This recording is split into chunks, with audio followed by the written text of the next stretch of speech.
Hi, everybody, and a very pleasant Tuesday evening to you, wherever you may be.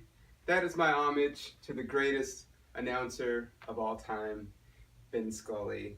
I haven't made one of these in a while because I've been traveling quite a bit, and I just don't like.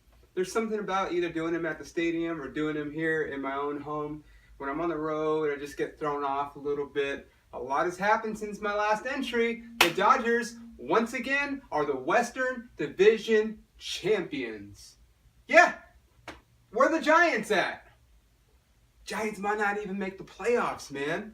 Remember Buster Olney at the beginning of the year saying the Dodgers wouldn't make the playoffs, and Adrian Gonzalez bet Buster Olney that if they did make the playoffs, that he was going to have to wear a Dodger uniform while he did Baseball Tonight? Guess what's about to happen? All the naysayers, and I have not been a naysayer, I have disagreed with a few of the things that front office has done, and I still do. But that's only because I care so much about this team that I have on my chest and on the walls right here. I love the Dodgers. If you're watching this, you love the Dodgers. We care about our team. We only want what's best. We want a world championship because it's been since 1988 that we've had one. And with 90 wins, with 6 games to go, we got a pretty good shot, guys. This might be the best shot. Depending on how they finish this season, this might be a better record than the Dodger teams, the team of 2013 that went on that 42-8 run with Hanley and Yasiel and everybody just rolling on all cylinders. You know, we had Kershaw and Greinke, the two-headed monster. We don't have that. We haven't had Kershaw. We barely got Rich Hill, and that's looking to be a pretty good two-headed monster. Oh, but by the way, we also have Maeda, who at the beginning of the year, when I saw him in spring training, I said, he looks like Kuroda, Hiroki Kuroda, who we had a few years ago. He looked like him, but with better stuff. And with the 16-9 record so far, Maeda, if it wasn't for Corey Seager, his teammate, he'd be Rookie of the Year. He's not going to be, because we all know Corey Seager is going to be the Rookie of the Year because he's one of the best all-around baseball players in the game today, okay? He might get some MVP votes. He's not going to win the MVP. They're probably going to give it to one of the guys in Chicago. That's fine. They've got the best record. But you know what?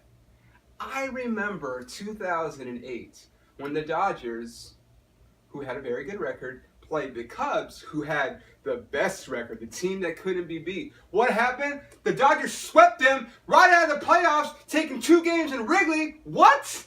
So, I don't care who's got the best record in the regular season, because the Dodgers have had good records in the regular seasons the last few years. And what happens? We fall short.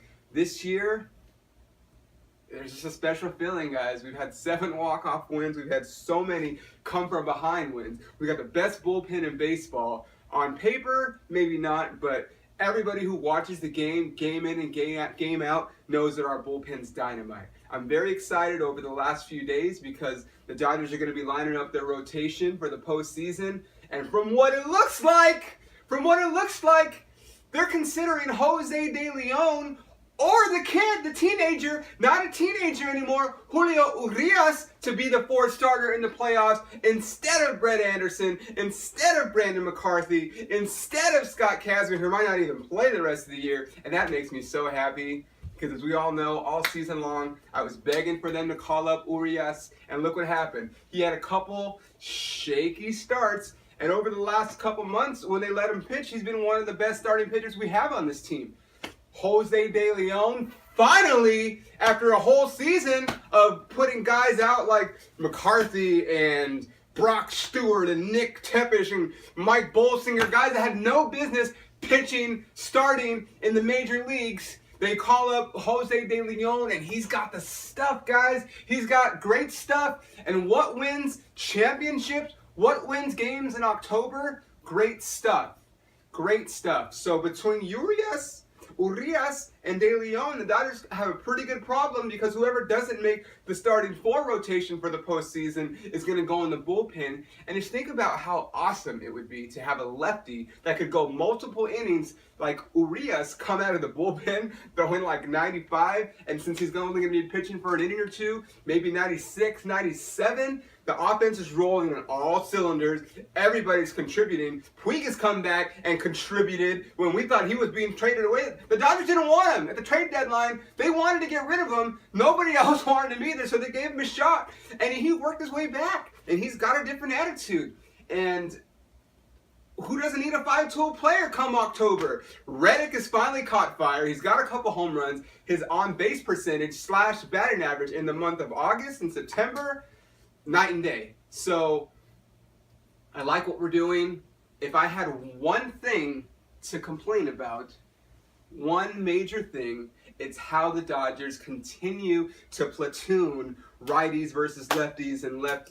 We can't have that, okay? Because I don't care who's pitching left-handed or right-handed. You need Jock Peterson to give you gold glove defense in center field, and you need Howie Kendrick most likely in left field. Unless you're going to start Andrew Toles, because that kid's been on fire, man. He might have been a Rookie of the Year if he got a chance all year. Point being, we do not need guys like Kike Hernandez starting in center field just because there's a lefty, because he's batting 200. Who would you rather have? A right-handed hitter hitting 200, less than 200, with very minimal power, or someone like Jock? Yeah, maybe sure, he has not hit well against lefties, but that's because you don't let him hit against lefties and he hasn't been able to learn. He's got a better chance of knocking one out the park than Kike Hernandez does. He's got 24 home runs from the left side, mainly against righties. Think about how many more home runs he'd have if they just let him hit against lefties. He's got to learn sooner or later. Seager gets a bat in there against lefties. They need to keep him in there or they're going to ruin him for the rest of his career. Jock needs to be starting in center field. No guys like Charlie Culberson, who I love. God, Charlie Culberson, you're going to be a legend in Dodger folklore for the rest of your life. You're probably never going to have to buy dinner if you go somewhere and people recognize you because you hit that clinching home run the other day in Ben's last home game at Dodger Stadium.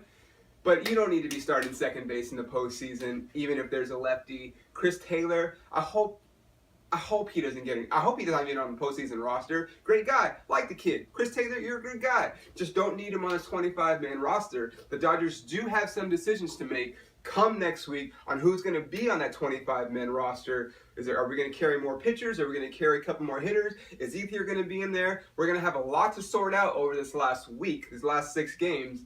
But how great is it? The Dodgers not only have won the West, but there's a possibility that this last weekend in San Francisco, we're going to get to knock the Giants out of the postseason because they still have not been playing well.